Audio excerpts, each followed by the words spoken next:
In today's video, we're going to teach you or show you how to turn this into this. Stick around, you might learn something, or you may find ways not to do a tile backsplash. Hey everybody, welcome back to King's Outdoor Life. If you know what we've been doing in our household, we're remodeling. So today's project that we're going to show is tiling a backsplash. I've done this a couple of times before, so it's not my first time, though it may look like it. Today's video is not going to be a how-to because obviously there's 5,000 videos on YouTube of how to do tile backsplash, and it's people much better at it than I am. So if you're new to my channel, thanks for joining in. Take a look. We've got a lot of videos doing a lot of different things, but this is doing the tile backsplash in the home reno that we're getting ready to move in to my mother-in-law's house. So here what we're doing is putting little spacers, because we're going to set this first row of tile on those spacers. That way you've got a nice consistent line all the way across the top of the granite. I'll come back and fill that with a matching caulk. So this first mat, as they're called, will leave a gap on the wall. I've already pre-cut those half tiles to fill in that gap. I'm back buttering, that's what it's called when you put the mastic adhesive on the tile itself. I'm back buttering those and sticking those in place against the wall. So those went pretty well. That one was a little bit, I didn't like the size, so I'm going to cut it. My neighbor let me borrow this little tool right here. Really cool. I don't know what it's called, but you score the tile like that. So all you do, you get it right where you want it, you score it. I scored it a little more than it says necessary, but I want to make sure it was right. So score the tile, pull the lever on the back, and it just pops it down a straight line. So I got better cuts with the scoring method than I did using my wet saw, specifically used to cut tile. So anyway, on the ones I used that, gosh, I wish I knew what it was called, used that tool to score and break those tiles. Put in the comments what that tool is called. Anyway, here I'm using little spacers, and then I'm getting my level, make sure I want to try to keep this thing as straight as I can, so the tiles aren't puckering up one way or the other. And you want to do that all the way down the wall. Put that level across there and stick it on there. So when applying the mastic, here's a little tip here. Number one, don't get it on the tile. Keep your hands clean of this stuff, because the bigger mess you make, the bigger mess your tile is. So get it on the wall, and you want to pull this to make sure you hear those notches in the trowel grabbing. So you can see there, you can see those notches. You want a nice even mix of this stuff, but you don't want glumps anywhere. But you want a good coverage, but you want to see those notches. You don't want to put it too deep, but you want to put it deep enough that you have enough wiggle room, as I call it, to push the tile around to get one tile flat with the other tile. You can see I had a little bit on my hand there. I had to wipe it off. I had to get a towel and wipe my hands. If you don't get this stuff off your hands, you get it on the tile. And if you don't get it off the tile, when you get it on the tile, it dries into a mess. So again, keep your hands clean. So here I'm putting these spacers in here. I don't leave them. I just kind of make sure they're in line, and I'll come back in a minute and stick those spacers in to stay. I actually had kind of a hard time with some of the mats. They didn't want to have proper spacing straight out of the box, so I had to make sure I had to get those spaced out appropriately. Push that level on there, push it into the wall, make sure you get good adhesion with your tiles into that mastic, and be sure you get it all the way to the top. So there I had a little bit to where I wasn't going to get to the top. Move my camera so I can look back the other way. And we're ready for the next mat. So we'll stick this mat in. Didn't have it far enough down the wall.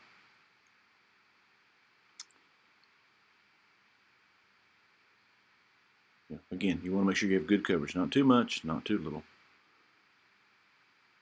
Give me a couple extra spacers to put on the granite to keep that consistent line. And you just put those mats in. A very easy process. If you're new to this, you're thinking about doing this, go for it. It's not hard. Just take your time. Check your spacing on every single one. Make sure you get them spaced out appropriately, and check those edges. So that top tile that I just put in, see it's sticking out a little bit. It could be that the one before it didn't have enough mastic under it. You may need to apply a little bit of that under that tile. I'm going to pull it back off the wall and push it, so it'll come out a little bit. Or it may be just when I push this across there, that level will push it right in there. So anyway, that's kind of the gist of it. These first few rows were pretty easy, pretty straightforward because there's no obstacles. But the next one is going to be a little bit of a challenge. So here I'm going back before I get to my challenge. I'm going back and putting in those spacers because I do want to put those in and make sure it holds in place when I start pushing that around. So here's the obstacle, the plugs. I really should have done this before I got this far, but in typical me fashion, I'm the ready, shoot, aim guy. I want to get started. I want to see progress, so I got started. So I should have taken these plug covers and all loose before I did this. So what you want to do is you want to make sure you get the outlets free, and of course the breaker's off. You don't want to get shocked. But you want to make sure you get these outlets free because you want to mount these outlets on top of the tile. Do not tile on top of those ears on the outlets, those little things that stick out and attach the outlet to the box. If you tile on top of those, then you can't get those out if you ever need to replace the outlet, the plug for anything. So be sure you do that. I really should have taken the faucet loose altogether. It would have been easier, but it's a very small hole and I didn't want to climb up in there and do it, but I did eventually. So anyway, so here you can see this full mat won't fit. So identify which tiles are going to hit the outlet and remove those from your mat. So in this case, I really had to remove like the whole center section. So eventually what I have to do is cut these tiles loose because obviously that mesh stuff can't stay in place. I use scissors. Most people use a razor knife. I use both actually. Sometimes I felt like the razor knife I could just cut the whole section, but I ended up using scissors and I was able to cut those exactly where I want them. So here you can see me using my scissors.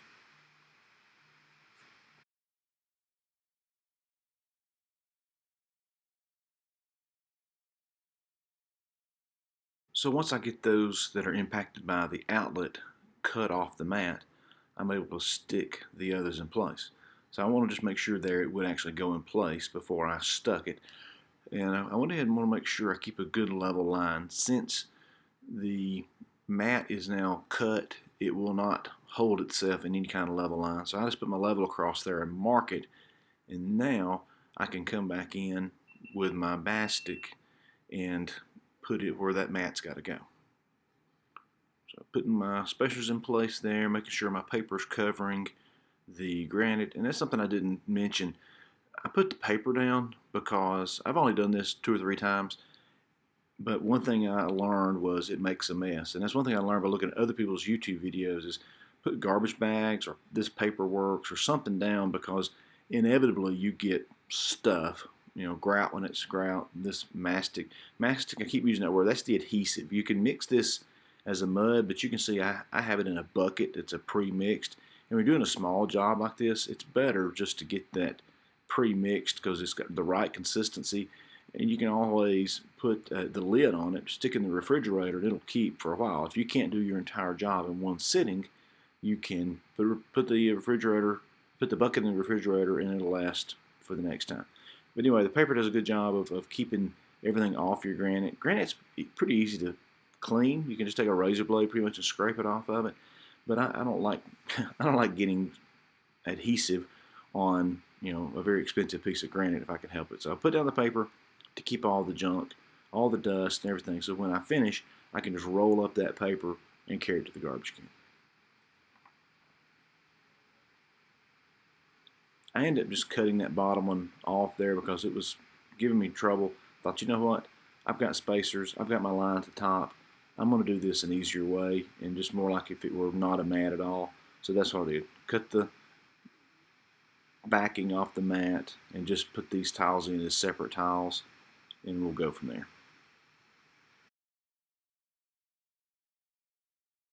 This was going too slow, so I'm going to speed it up a little bit.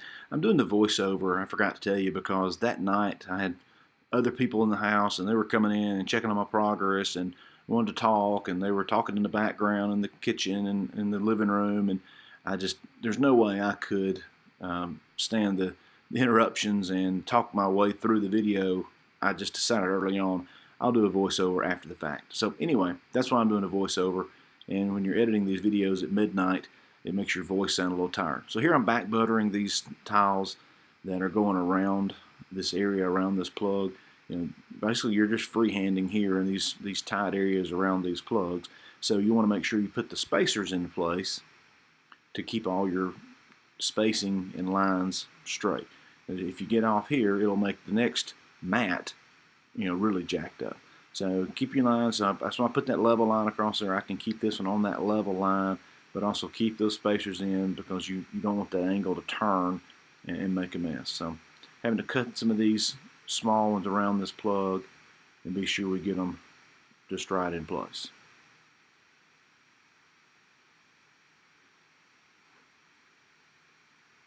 Again, using that level to push them in place, make sure they're not sticking out. One thing I had here around this box, this breaker box is what we call it, is the wall is a little bit crooked. On each of these studs, the wall flexed a little bit, it seemed like. So I'm having to make sure, I'm trying to get these things pushed in and keeping them lined up, because you don't want to get these, one tile sticking out further than the tile beside it. It makes a bad transition from tile to tile. So I had trouble with the wall here because the wall itself was not, plumb, square, and straight. In old houses, you're never going to have plumb, square, and straight walls. All right, so you can see me rolling my paper out a little further, give me some more work area, and now I'm going to smear this mastic or adhesive back in behind that faucet and get ready for the next mat.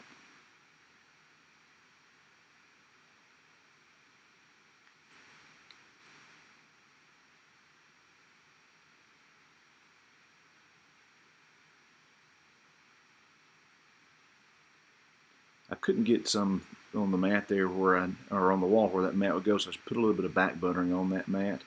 So I put it in place. I put it high because I can move it down against those spacers. Again, putting the spacers on the granite to keep a good consistent line that I'll come back and fill with caulk. But that keeps a good straight line all the way down the wall by making sure that granite has that spacer on it. The granite was level. The granite guys did a good job of making that granite level. So that allowed me to keep a good straight line all the way down. That's not always the case. Don't always assume your granite is level, because it may not be. So here I'm putting those spacers in between, making sure it's all good, flat, making sure I kept my level line across there. And that end one didn't have mastic. I didn't go far enough out with my mastic. So rookie mistake. That's why I don't do this for a living. So putting more adhesive on there. And again, making sure you have enough so you can adjust your depth and push them around a little bit, but not too much, because you want to get good seating, good adhesion there. Probably could have used a little more in hindsight. Could have used a little more mastic around this wall where it's had some bad spots and wanting to flex around a little bit, because that extra adhesive makes you able to move your tiles around a little bit to account for that crooked wall. So in hindsight, I probably should have put a little bit more stickum behind these tiles here.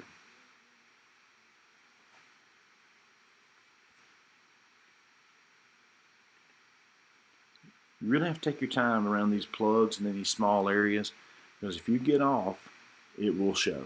So that's why I don't do well taking my time. So doing something like this, I really have to take my time, make sure I've got it right. But at this point, I've got to the point where I can't do any more tiles until I fill in around that outlet.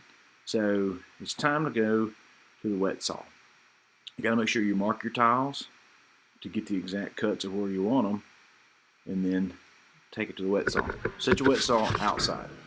And why? Because it's a wet saw. It's going to sling water everywhere. So you can see I've got this tile marked, and I've got to cut a corner off of it.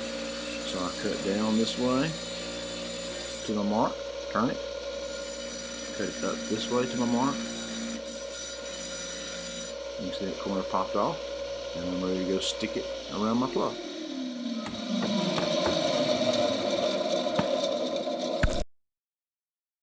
Alright, again, this is not a how-to video, so I'm not going to bore you with the entire process, but this tile job ended up taking me really one night to do the actual tile, install, I guess you want to say. To lay the tile, how about that? To lay the tile, it took me one night. And then probably about an hour another night to come back and grout it. So this is not a hard project. It's something you can do, so please don't be afraid to try it. Just real quick, here's what I'm doing now. I have split, these tiles, the mats, into two. Got a back butter those. I didn't get enough adhesive up under there. It's kind of hard to get to it. But anyway, split the mats in two because I got room for 2 full runs. And then I had to cut narrow, 1/2-inch tiles to go all the way up to your cabinets, and then I will actually apply caulk between the top row of tile and the cabinets. So anyway, it's not hard. You can do it. The hardest part is just getting the courage up to try it. So anyway, I will stop talking, let you listen to some music. Stick around till the end. You've got to see the finished results.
So here you go.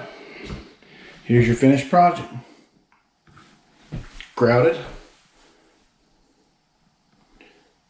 Have the caulk around the bottom edge there.